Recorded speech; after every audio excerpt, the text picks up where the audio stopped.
यहाँ पर पौलुस क्या कहना चाह रहा है, जब आप प्रार्थना में पवित्र आत्मा से भर जाते हो तब आप अन्य अन्य भाषा में प्रार्थना करते हो। वो अन्य अन्य भाषा कौन सी अन्य अन्य भाषा? वो ये पृथ्वी की भाषा नहीं है, परंतु ये वो भाषा है जो स्वर्गीय भाषा है, जिसको पवित्र आत्मा आपके अंदर से प्रार्थना में इस्तेमाल करता है और भेद की बातें करता है। कौन सी बातें करता है? भेद की बातें करता है। इसीलिए एक शब्द लिखा है वहां पे, देखिए, उसकी बात को कोई नहीं समझता, उसकी बात को कोई नहीं का मतलब है जो बोल रहा है वो भी नहीं समझ रहा, क्योंकि वो मनुष्य से बात नहीं कर रहा, वो परमेश्वर से बात कर रहा है। इस दुनिया में जितनी लैंग्वेज है ना, जितनी लैंग्वेज है उसको कोई ना कोई समझता है, लेकिन यहां लिखा है कि उस भेद की बातों को कोई नहीं समझता।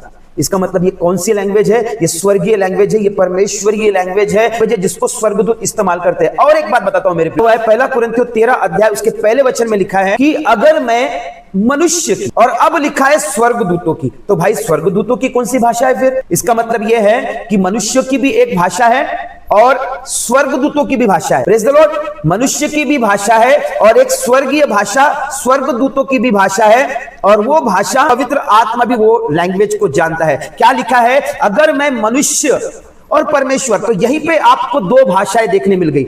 एक मनुष्य की भाषा, वो भाषा जिसको मनुष्य पढ़ता है, मनुष्य सीखता है, मनुष्य जानता है, मनुष्य समझता है, चाहे वो कोई भी धरती में कहीं पे भी रहता। लेकिन एक लैंग्वेज है स्वर्गीय लैंग्वेज, जिसको स्वर्गदूत समझते हैं। अब वो स्वर्ण भाषा, टंग्स में प्रेयर जिसको हम कहते हैं, वो स्वर्गीय भाषा है। स्वर्गीय भाषा यानी परमेश्वर की भाषा।